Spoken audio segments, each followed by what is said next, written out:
there's no hub for the World Cup in Jacksonville. They're going to introduce you to different bars, different restaurants, and that's fine.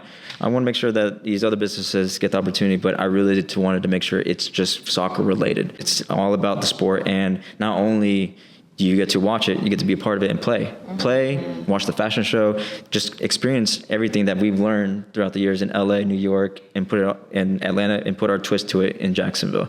And like I said, I don't think anybody has done that in a way that we're going to do it. And so it's going to be a monumental event that hopefully we continue for the next World Cup or other events as well. Y nos vamos para Centroamérica.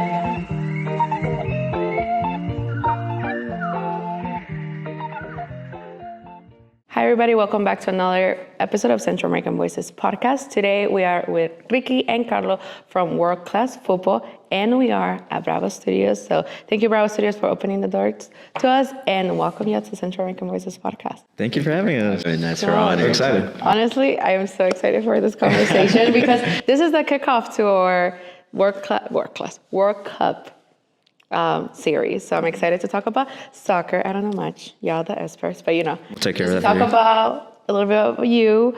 And before we start talking about what World Class Football is, I want to know more about y'all. So what was the first memory that both of you had about soccer and the game? My first memory was definitely in the living room with my dad watching the 2006 World Cup. That was when I was really introduced to the sport. But I think that was the best time to be introduced to the sport because the World Cup is probably the biggest event of the year. And just seeing the cultures all come together to play one sport, it was so amazing to me at that time. And when I kept watching the games, I was watching Argentina versus, I think it was Czech Republic. I just fell in love so much. And I was like, okay, this is something I want to get into for real. And that's when I started playing soccer after that. And I think I had a similar experience. Mine was 2002 World Cup. And I was born in Mexico, but when I came to the States, we were like going back and forth. So we went back to Mexico for the summer.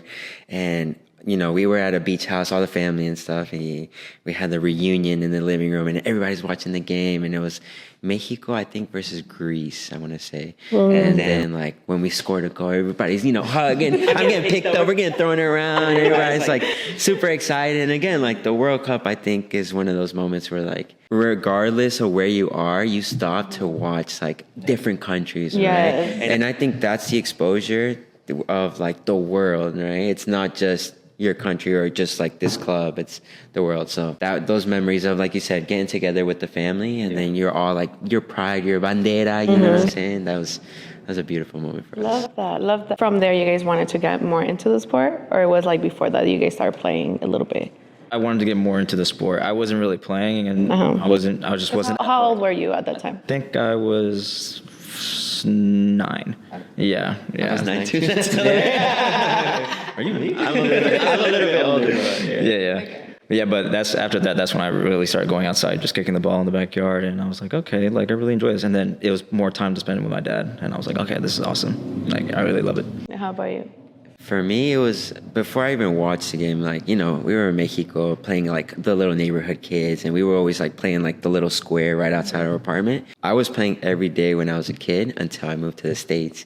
And then when I moved here, all my friends played baseball, basketball, and football. So I kind of fell off of playing, still always watched it. But I think since I was a little kid, always just like kicking the ball with friends was kind of like my first introduction to the sport. Yeah. How do they call it in Mexico? Like that? Cascaritas. How do you call it? Fútbol. Yeah. I got a potra. Potra is like the little games, right? The little games. Yeah, so the little games is like outside, just like a pickup. Like the little pickups. No, it's just like vamos a la cancha. Like that's it. Okay. So, what position do you play? I played center defensive mid throughout high school, and then when I got to college, I played right back defense. Damn, there's a lot around me. I didn't really like my position in college, but throughout my youth career, I was like, oh, this is what I love to do. I think the thing about me was that I just knew how to play the position where I didn't have to run much. I just knew where the player was at, and I would just wait for them to come to me, and I'll just toe poke it out of their feet, and that was it. So when I had to come to running, And I was like, okay, I'm just going to jog. I'm just going to do a slight jog. But then the coach would yell at me, being like, you got to run more. I'm like, I don't have to if I don't need to.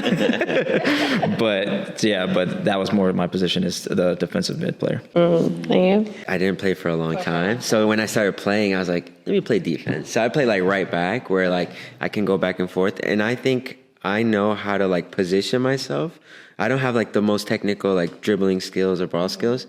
So like I know how to just defend, you know? So right back was my position. You talked about when you moved here, you kind of stopped. Do you play other sports? Yeah. So like I played football, baseball. Not like professionally. Yeah, But like all the neighborhood, again, we went from like Mexico playing like soccer every day to then like, let's go outside, let's play basketball, let's throw the football. And then when I was in high school, I wrestled and did like a little bit of like combat sports and stuff. So that's the Mexican in me, though. You know what I'm saying? We like to get Physical. La lucha libre? Not that it's good to fight. No, like Greek, like Greco, like you know, like high school wrestling. Okay. Yeah. Freestyle wrestling. Okay. Yeah. I think like something that I really like that you guys talk. I think it's very different. Like you said, like, it was a time for you to kind of have more time with your dad. You know, kind of play soccer. And to you, it's like, like it was kind of like the neighborhood. And I always feel soccer and football. I mean, la misma cosa, no más diferente idioma.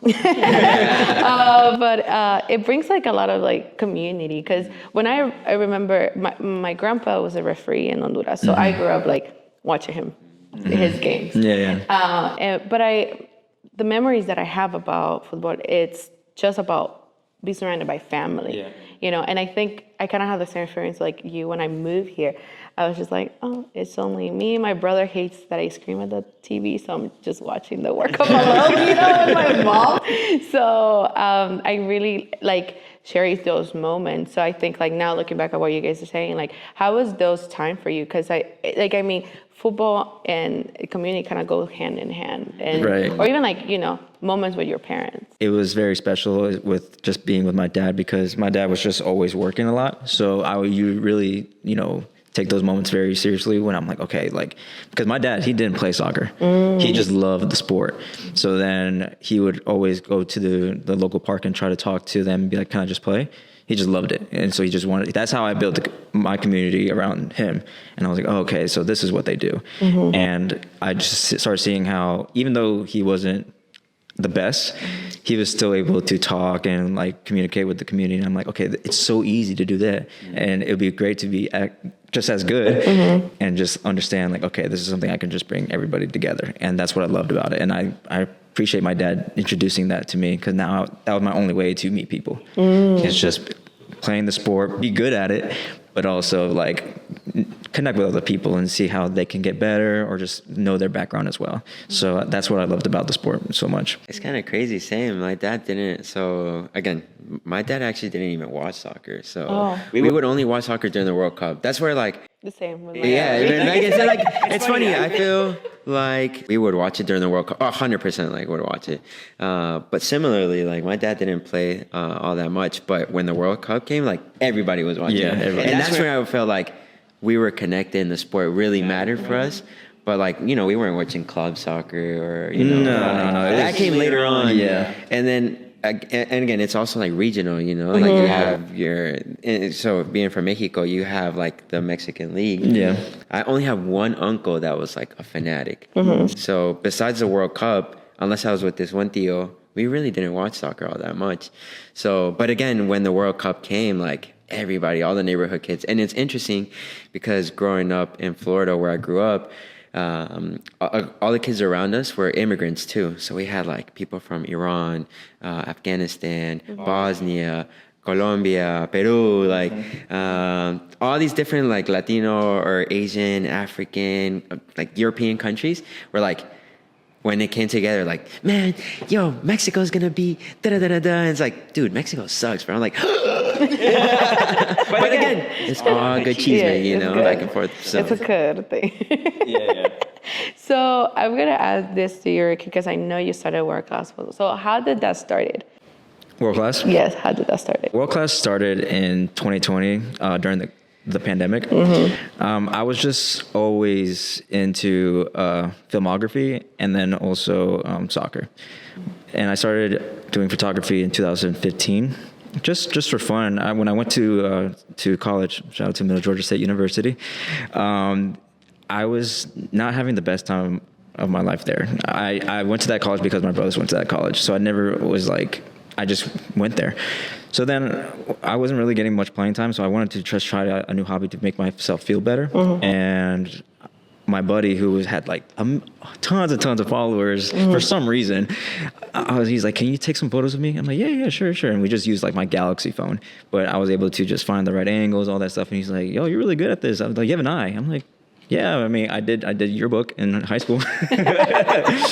So when I got out of college, my buddy had a camera in his, Christian, he had a camera just gathering dust in his room. And I'm like, can I borrow this? Never gave it back to him. I felt so bad. Borrow it. Yeah, I'm gonna borrow it. But he was just like, yeah, just take it. So I went out and just started taking photos of my friends, and they were just like, yeah, you really need to start doing this. I started doing it for like local artists, anybody like trying to get some headshots done. But it got to the point where I was just like, okay, I miss the sport of soccer, and I'm not really enjoying photography anymore because it's kind of like a work. It's like I'm getting paid to do this stuff, but I was getting paid to do stuff that I didn't want to do. And I'm like, okay, like I want to do something that I'm really passionate about, but try to put these two together. And so eventually I just started taking photos of soccer players. But I was taking it in a way where it just made them look like professionals. So they really appreciated that. And they're like, you need to come out more often. And I'm like, okay, cool. And then when the pandemic started, I just really sat down and really thought about like, I want to build a media platform for just soccer. And so I created World Class Football on Instagram just on the fly. But the name came from because world class is a saying in soccer where like if you score a goal or like a defender creates a wonderful tackle, the commentator would be like, oh, that was a world class goal or a world class tackle, anything like that. And so my buddies, I would send them photos and be like, yo, these photos are world class. These photos are amazing. I'm like, that's kind of catchy. And so I just decided to name the page World Class Football. And World Class Football didn't start off as a photography page. It just started like a fan page. So I would look at like old photos of like 90s, like an old photo of like Zlatan Ibrahimovic when he was like a kid. And I'll post that and just see how many likes it would get. It was just my only way to communicate with the community because obviously in the pandemic, you couldn't go out. So I was like, let me do a way just to talk to people. Once I started doing that, it started to grow the following a lot more and more and more because I was just connecting with people to the point where I was just now creating articles. I started creating articles of like certain players and how their come up became, all that stuff, like people that didn't know about it. And so I started doing that. And I remember there's this one player named Dani Alves who played for Barcelona. And I posted a story about how he's so underrated. He's played against the best players in the world, but yet has more trophies than all of them. And so I remember posting that, and I went about my day, and then 2 hours later, he reposted it. Oh, that's crazy. I was like, oh. I'm like, and so I was just like, I was with my friend at the time, and I'm like, hey, I think I got something here. So he's like, yeah, just continue doing that. And so I started doing more articles with other players, and they started reposting it. They started liking it and started sharing it. I'm like, this is amazing. Like, the two things I love, just like all this stuff, photography, soccer, everything all coming together. I'm like, okay, this is perfect. So then I finally decided, okay, well, I want to do something for my city, Jacksonville. And Jacksonville is not known as a soccer city. Nothing. Like if you heard a story about a soccer story in Jacksonville, it was like a small teensy little paragraph about it, and then like the worst photography for the player, like the pictures of the player, but from like a mile away. I'm like, okay, these guys deserve more. So then I started going out to all these local teams and started doing articles about the players and how some of them are coming up and all that stuff. But I just made sure that I introduced them as a world-class player, world-class trainer, world-class coach. And they just really appreciate that the most. And so that's why I was like, okay, let me go ahead and continue doing this. I want to make sure that these players got what they deserved. And because it's just the number one sport in the world. And with that, that's how World Class just started coming about. It's just amazing that how it's turned out now. How about you? And then how did you join? This is kind of, so it's funny. Like, I love hearing this backstory because me from the background, so I left Jacksonville in 2014. And, like me and Ricky were really good friends. Ironically, when he played in high school, he beat my little brother's soccer team. So I always joke around. So walk in the park. But, I moved to Jacksonville, and then I moved around. And so then in 2020, when he creates World Class, like I was just a fan, again, you know me, like I love to support people. So I'm like, dude, I'm always like hitting him up. Dude, I love this article. I love this. Like we kept in touch through soccer. And so I come from like nonprofit, small business background. And so I hit him up like 2 years ago, 2023. I'm like, yo, dude, like I'm loving everything you're doing. Like, I just want to see like, how are you doing? Like, how's your EIN? Like, do you have your filings? Do you have this? He's like, my EI, what? Like, I was like, how do you apply for this? How you do this? He's like, wait, what? Like, what I gotta do? So I was like, dude, you got to take advantage of it. Like, you're missing out on all these opportunities. Why don't I like support you with like some like admin logistics things, like organizational stuff, and then I'll just like support like that. That was his plan. That was my plan.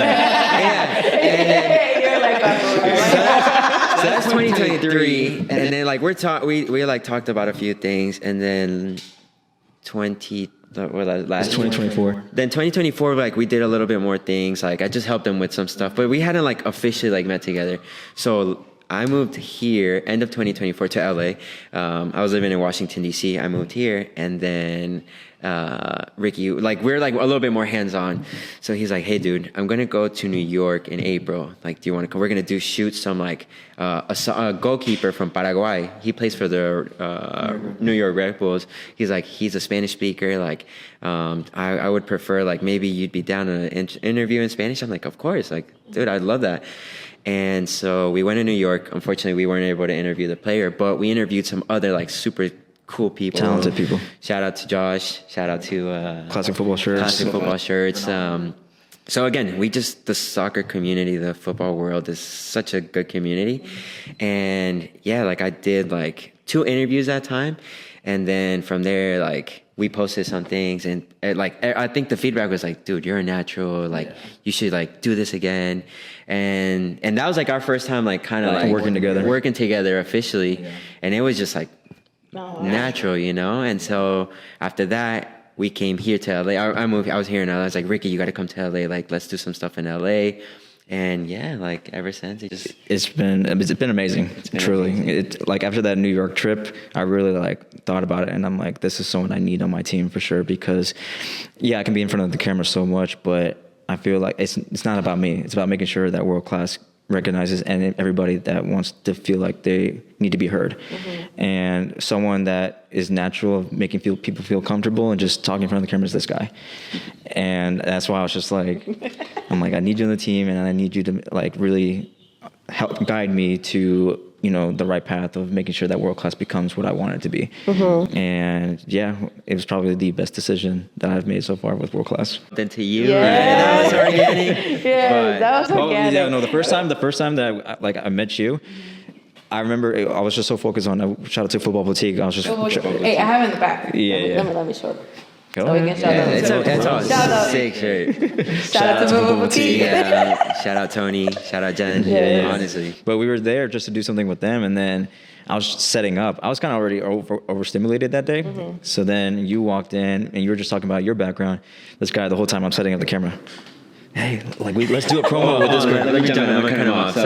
So like he's setting up and stuff, and I love this guy. I'm gonna pick on him a little bit. When Ricky locks in, he locks in, which is a good thing. He's a professional. Yes. But and you know me, like I'm kind of like more like chatty. So he's like setting up. I'm like, Ricky, I got it. So he's setting up. So then I see you guys wheel your card in. I was like, hey, like what's up, guys? And you're like, oh, excuse me. I was like, oh, like what are you guys doing? Like, do you mind me asking? You're like, oh, we have an event tomorrow. Ironically, I threw like the flyer. I had already signed up to show up. So I was like, oh yeah, you guys, there's an event tomorrow. Oh, I'm gonna come. You're like, yeah, we're gonna be speaking. You're like, I'm gonna interview Hood Baby. Also shout out, right? Shout out to Hood Baby. And I was like, oh, that's so sick. I was like, dude. Then when we started talking, so then you guys started setting up, and then again, I was like, yo, Ricky. And Ricky, he's like setting up. He's like, what? I was like, yo, we should interview them and like kind of like do a little collaboration. He's like, why? What do you mean? Like, let them do their thing. I was like, no, like let's let's network and stuff. He's like, yeah, sure, like, okay, I get it. Okay, but it's not like he just locked in, you know. And so then that's when I was like, Ale, like, do you want us to interview? You're like, okay. I was like, okay. I think we flipped the script on you, right? You're normally the one that's like, can we interview you? Yeah. So then we interviewed you, and that again, organic relationship. No, I think I remember that day that we met because we were just running to check how sound was gonna be in there. And just a little backstory, because I think I have shared this with you. I am the most Adam Sandler person when I don't have to be in front of the camera. Yeah. But that day, I don't know why, me arregle. So, all that happened, and I went back and I told my mom. And my mom was like, ¿viste por qué te tienes que andar arreglando? ¿Viste? Porque vos no sabes cuando alguien te va a poner la cama, ¿viste? Y yo, si no me hubiera agarrado with the big hoodie. No, but that's what I'm saying. Like, he's someone that just goes like out of the box and really just try to help the community as much as possible. When I'm locked in on one thing, but it made me realize like, oh, this is something that I really want to appreciate the most. It's just like, okay, not only am I helping these people out, but I'm helping others that, don't expect it. Yeah. But he makes it so natural that it made it seem like it was part of the schedule that day. And I'm like, this is so cool. Like, and it was a great interview. Yeah, it was a great interview. Yeah, it was perfect. And so that's why I was like, okay, you know what? I really need to make sure that just keep my eyes open and understand like it's about the community. It's also like a media, like world class football and world class media. Yeah. It's kind of like almost together, right? Yeah, The umbrella, right? Yeah. It's like the umbrella. And I remember where you were talking about your dad, and it's like, oh, like sometimes we can be like, oh, like, I'm not very good, but like I can communicate.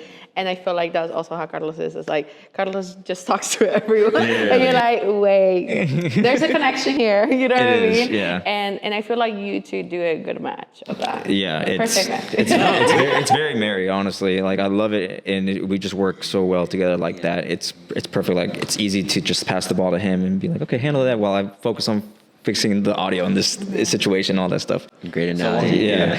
So I appreciate this guy so much for the help that he's helped me for just a year now, right? Yeah. And let me say this too, like, again, talking about sports, let's use this analogy. In sports, right, like you have to have a team. And so like when I was kind of like looking at world class, again, like we were talking about the name, I was like, damn, I love that name. Like world class, it just like rolls down the tongue so smoothly.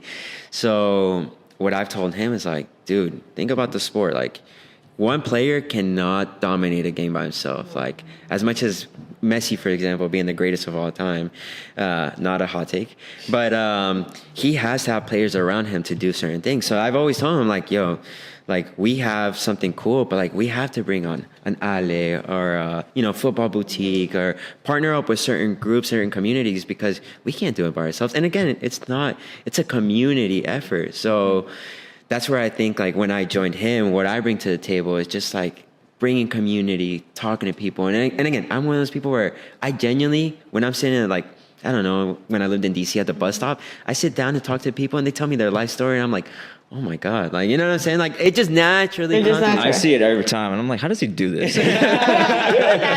I'm such an introvert. I'm a people person. If they say a word to me, I'm like, what? You're like, wait, I need to be mentally prepared to talk to you. I start giving my life story. Like, I ask, how are you doing today? You say, excuse me. Like, excuse me. No, but I honestly love that because I feel like, even with Central American Voices, I wish I can flip the cameras and show the team behind it. But yes, they're saying hi behind the camera. Behind the scene. You cannot do things alone. Like, I was alone for a very long time in the Central American Voices. And now, like, with the team, it's like, yeah, like we all need a team. Just like soccer, we all need a team. Someone who can pass the ball, someone who can score, someone who's like, someone who's like needs to rest their feet before they go to the second half, you know what I mean? And what was something that, like, right now, like, even just not just as a team, but that you guys saw in the industry of like soccer or community of soccer that was missing that you wanted like to answer? Like, what can, like, something that you said, like, I think this is missing and this is why world class needs to exist? That's a great question. I think for me, it was easy for me for being in Jacksonville, because in Jacksonville, there's nothing like that, like what we're doing. I think if we were located in LA, New York, a bigger city, it would be a lot harder for World Class to pick up where it's at today. I think thanks to the small soccer community in Jacksonville, that's what it was missing. Like I mentioned before, it was missing that filmography, that photography that is professionally done for soccer players. No one was doing that. So I think that was a big market for me to just go ahead and take a chance. I was already well known in the soccer community in Jacksonville. And so that's why it was so easy for me just to reach out to old coaches, old players, and just being like, hey, I have this idea, and could you guys help me out? And they're like, yeah, absolutely. Let's go ahead and do that. And they didn't realize when I started doing it and going really in depth into it, they're like, oh, this is different. This is a lot different. Like he's asking questions that we didn't think that would be answered. So it was easy that way to make things better for Jacksonville. And I think Jacksonville was missing that. But we were really going in depth with, I think that was the thing too. We were going in depth with the questions to like understand like how bad did this injury affect you, rather than just being like, oh, like, where are you from? All this stuff, like really going in depth and making this an emotional, genuine conversation with players and coaches, all that stuff, that even though you go through the hardships, you're still a world-class somebody. So please explain why it's important to have people hear this so that, you know, there's still an opportunity for you to, you know, take a different route or take this route so that you can also avoid those certain situations. And we just wanted to make sure we provided the blueprint. I think that was the biggest thing I wanted World Class to be, is provide the blueprint and the education for people that need to know about this so that they can avoid it, but also, you know, learn from it. And I think one thing I appreciate about World Class and what I want is like, we don't want to just get the players, you know, like there's enough media on the players, on what they do, what they didn't do, the sport has so much behind it. Again, there's like the staff that like put on the events, right? So anytime a soccer event goes on, like there's so much behind the scenes, right? Like you have the stadium crew, you have the people that do the pitch, the grass has to be be good. You have like the team managers, you have the equipment managers. So the one thing that the commentators, the refs, everything, the coaches. So one thing I appreciate that we talked about is like, we don't want to just tell a soccer player story. Like we want the soccer player, the coaches, again, the equipment managers, the media people, like so much. I've always used that analogy where it's like, so many people already talk about Messi, but who's Messi's trainer? He's just going through as much pressure as Messi is on the pitch, because if that trainer messes up and like lets the team know like, oh, he's fine, he's ready to go, and then he gets hurt, it's on him too.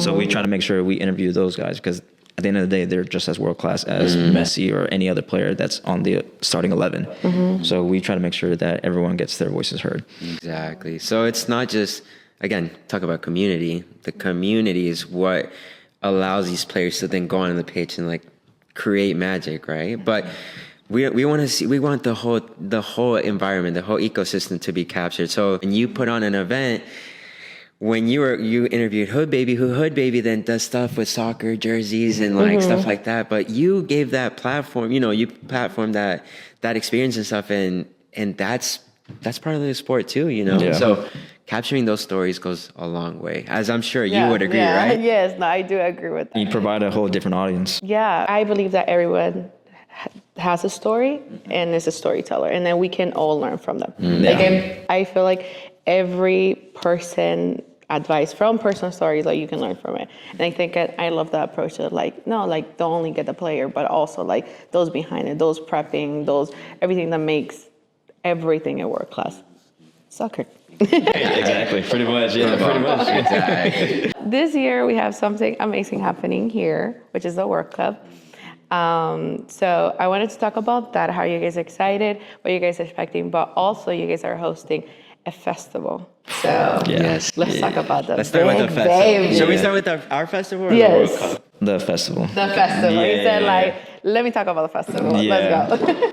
This happened right after the Euros, actually. No. What happened last year? The Club World Cup. The Club World Cup. The Club World Cup. It was just a big event. Happened last summer. And there's this facility in downtown Jacksonville called Love Soccer Club.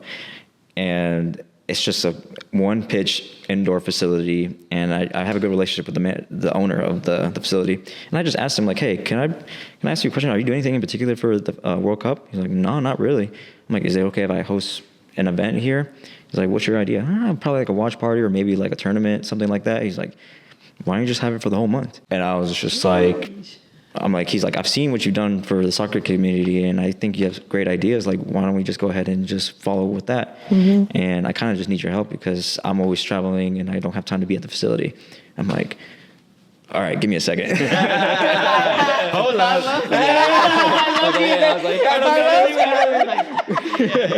No, but like that's the thing. Like I remember explaining it to him, and he's just like, I don't know, man. It's just like go more in depth. And I'm like, honestly, I don't know, but let me just like think about this. Let's and pitch it. Let's really sit down and Let's think about it. So we are hosting a festival in that facility called the World Class Football Festival. And with this festival, it's going to be throughout the whole World Cup month. You know, very stressful. But we're going to be hosting watch parties every single game. And then we're also hosting week-long or weekday-long youth camps in the morning. So from 8 a.m. to 2 p.m., coaches can bring their kids to the facility and do some camps, all that stuff. And then once those camps end, we transition back to the watch parties. And because luckily all the watch parties are going to be happening at night. It's a good way to keep the kids there, watch the games, and just be around the sport. And then on the weekends, we'll be hosting some 6v6 tournaments. One weekend's going to be men's, one weekend's going to be all women, and then another weekend will be co-ed, and then I think the last weekend will be a FIFA tournament, so online gaming, all that stuff. And that's going to happen at the same time from 8 a.m. to 2 to 3 p.m. And then we transition back to the watch parties. Because like I said, we're hosting every single game. And it'd be perfect for you to all just stay and be part of the community. And then also we're hosting a football-themed fashion show. Ooh. A football-themed fashion show is going to be amazing. And all the designers are going to be football-themed designers. Okay. So they're creating like jerseys, all this stuff is like t-shirts, everything that looks good for soccer, and it's gonna be a fun time. I think we have about four designers, and then once that fashion show ends, we'll turn the runway into a dance floor and change it to an event of just being around, little after party, and just spending time with everybody that's part of the soccer culture. Mm-hmm. So that's gonna be the month of the World Cup, and I'm extremely excited, very nervous to see how this shows up because it's never been done before in Jacksonville. It's never been done. So I'm excited how this is going to turn out. I think I'm just ready to get that first week over with and then let the ball flow. You know what's a beautiful thing having moved to LA? Like, this is so natural to LA. LA does this like every other weekend. Like, there's an event, there's this festival, there's this tournament. So being here this last year and some change, we've seen like all the capabilities of like putting on a fashion show, doing a little tournament and stuff. So we want to bring what all these big major football cities, soccer cities do to our hometown, And so with that, we hope to grow the sport and continue growing the community. And again, I think being here in LA, like it's really showed us the blueprint and the capacity and capabilities of what we can do. That's what I'm saying. Like a lot of the things that we've done in the past years, everything that's in the festival is because of what we've done in the past. The fashion shows, I've been to multiple fashion shows, helping out with their media, all that stuff. And I'm like, okay, let's add that. The Nike Toma events and other soccer events that I've been here in LA, I was like, we can do that here. Phenomenal. Go ahead and do that. The youth camps, I went to so many camps as a kid and I loved it, being part of it. I was like, okay, let me do that. And then watch parties. There's a place in Jacksonville called The Landing, and it got demolished, so it's no longer there. But I remember during the 2014 World Cup, all the USA fans would go to The Landing and watch it in a big screen. So I'm like, all right, let me go get a projector, put it right there, and create the same vibe. It's going to be an amazing event. I hope you guys can fly out to Jacksonville, Florida. I don't know, maybe catch us over there.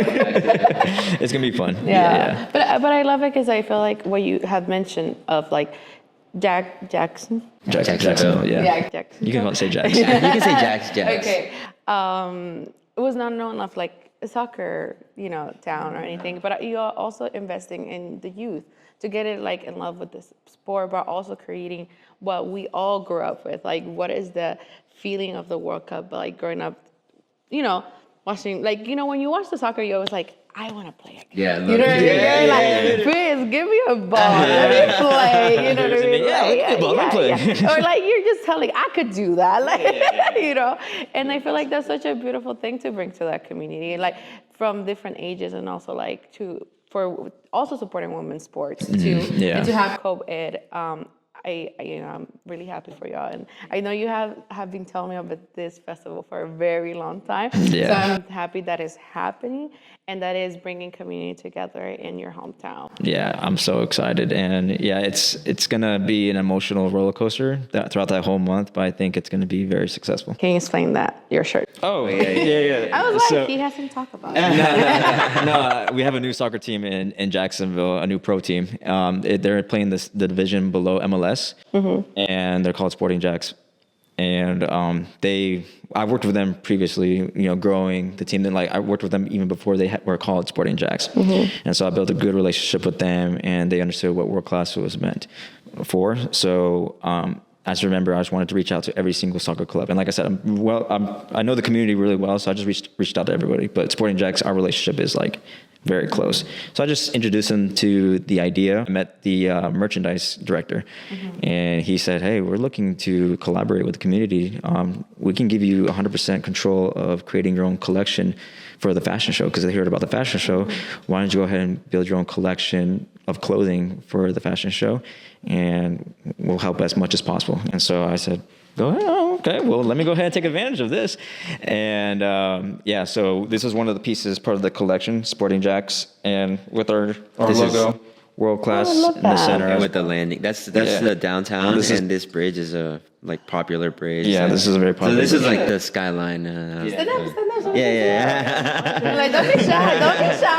Yeah, this will be the shirt right here. What it says, lift every voice. Oh, I love that's their that. slogan. That's their slogan. They wanted to give a vintage vibe to it, and I was like, okay, well, let's see. But we're just calling the collection the classic collection. So play on words with world class. We'll call it the classic collection. So this, and then a couple more other stuff coming through with the collection with Sporting Jacks. So stay tuned for that. Let me say this. Ironically, again, community. Our friend, shout out to Oscar and our noisy neighbors. He helped us design this. So we're bringing all these pieces from LA, New York, Atlanta, all these things that we've learned. And so our friend that's here, that has his own, does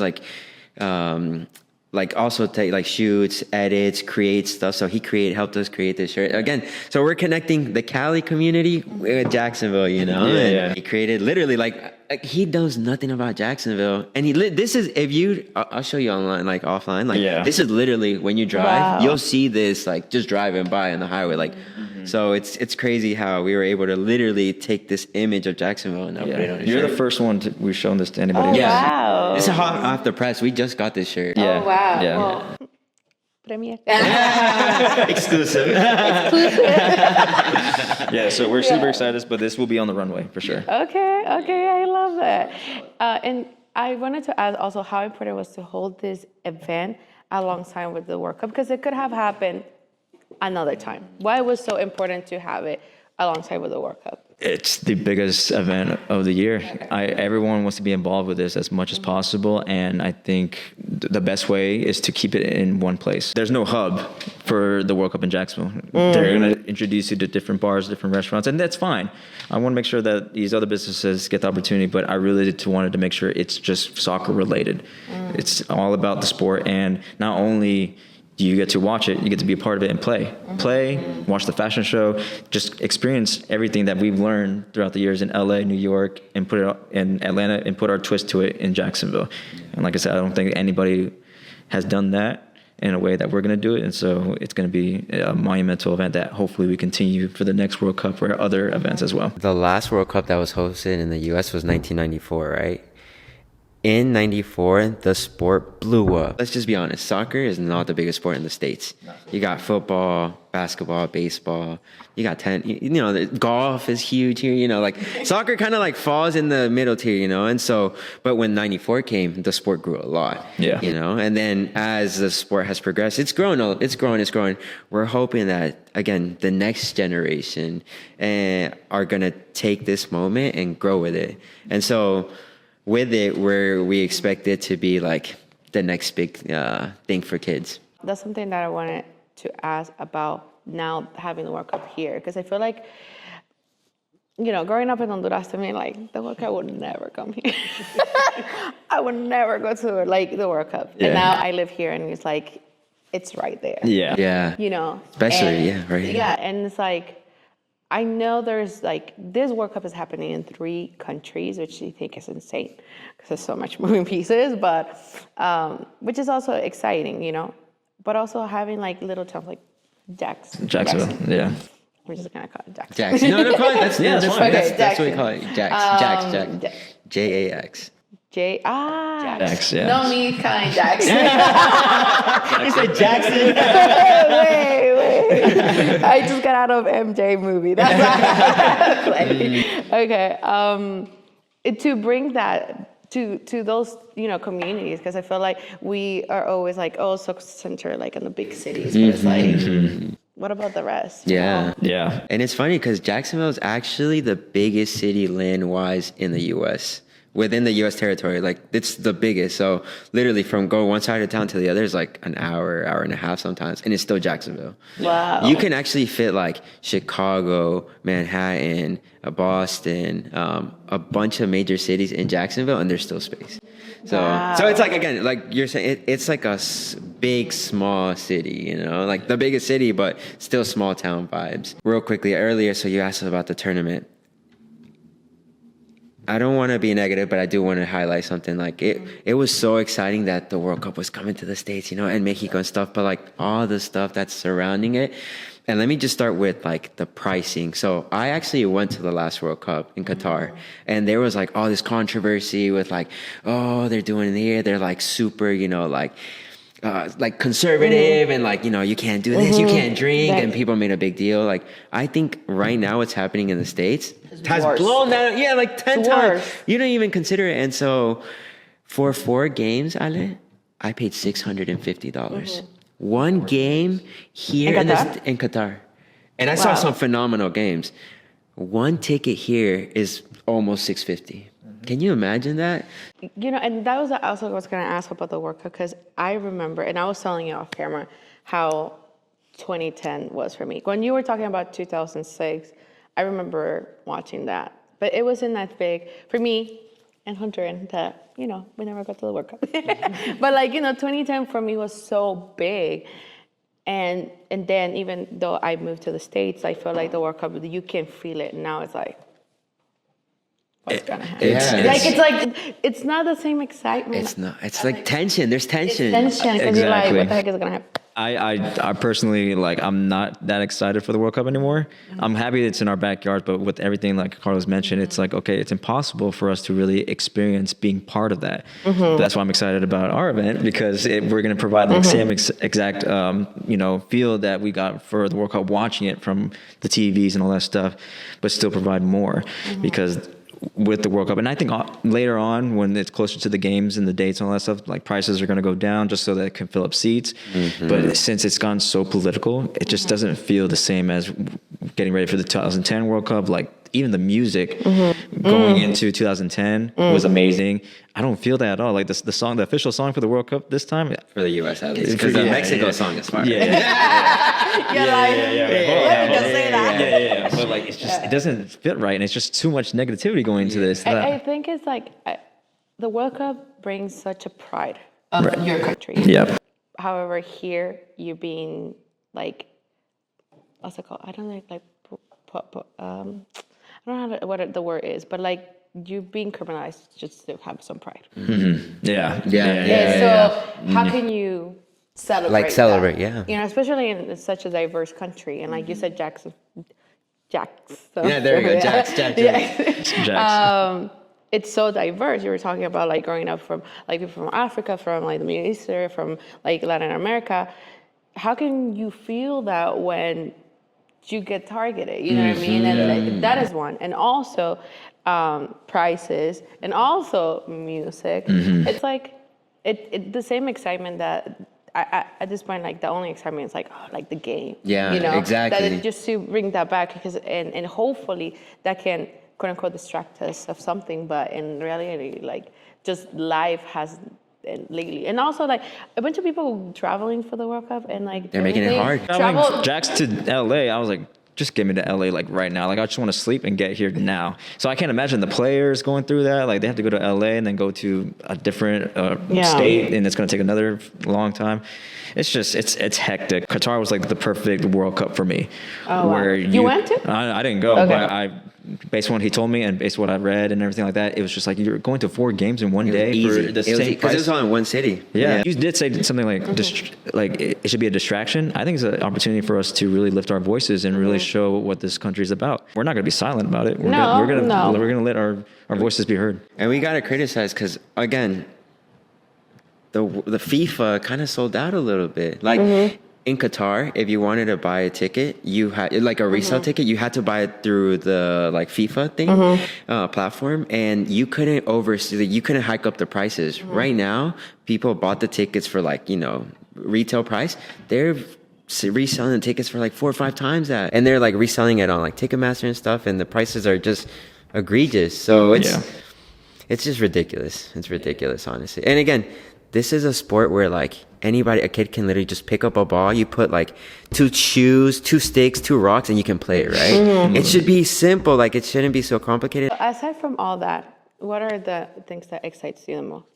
The event? The festival is the biggest thing I'm excited about, but just meeting new people that's going to be like asking questions about the event and the sport in general. Like that's what I loved the most, was just meeting new people. Like Club World Cup, I met so many new people that I was just like, see, it's here in Jacksonville, so why not create a hub that more and more people can be like this and just talk about it. And yeah, that's going to be the most exciting thing, is just bringing more knowledge to the people. And that's what World Class is about, just bringing more knowledge about the sport into the community and have them really fall in love with it. I'm just excited for the games, like you said, too. But to your point, like when I was in Qatar for the Fan Zones Festival, I met people from like, when the Mexico games play, like all Mexicans from like all over different parts of Mexico. We met like Brazilians, Argentinians, different people from Qatar, from India, from Europe. And it's like, dude, we're all excited about the same thing. And even if our teams are playing against each other, of course, we're like, ugh. But then when the game's over, it's like, all right, let's get a beer, you know?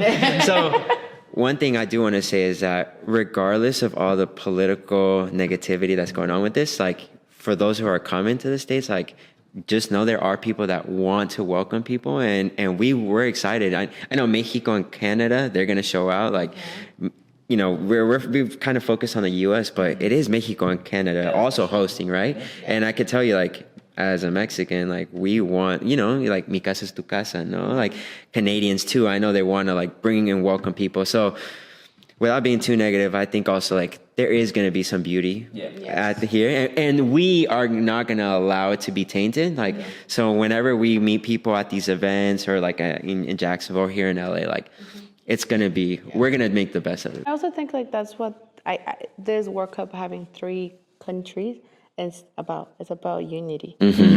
And that's what I loved. I was excited about that. Like knowing Canada, USA, like the whole North America was be a part of this. I'm like, okay, great. Like this should be definitely different. It's going to be different. And I'm super excited about how these cultures are going to mix together for sure. Before we end, because I've been pushing the time, I'm going to ask a couple rapid questions about this. So who are you rooting for in the World Cup? I'm rooting for France. Ooh, I'm rooting for Mexico. But if I had to remove Mexico, I actually think... Rapid fire. No. I think Spain is going to be crazy. Yeah. Okay. I'm supporting my brother, Panama. Okay. Oh, yeah, Panama. Yeah. Jersey's amazing, by the way. Yeah. So, you know, that's the only brother who went to the World Cup. From Central America. Central America, yeah. You know, That's a different podcast. We'll support there. Okay, who do you think is winning the World Cup this year and why? I think Spain, they have a great combination of like really young, talented players. They have some really strong veterans. And I think that they won not too long ago. They won 2010. Spain in 2010, yeah. 2010. And like, I think they're like, hey, we got to get it again. So Spain. France, there's a lot of depth with the team. Like you have the first team playing the first 11 on the field, but then they bring in another team that's just as good as the starting 11. So it's like, okay, any team can't catch a break. When they make substitutions, there's another really good player that's coming on and you're like, All right.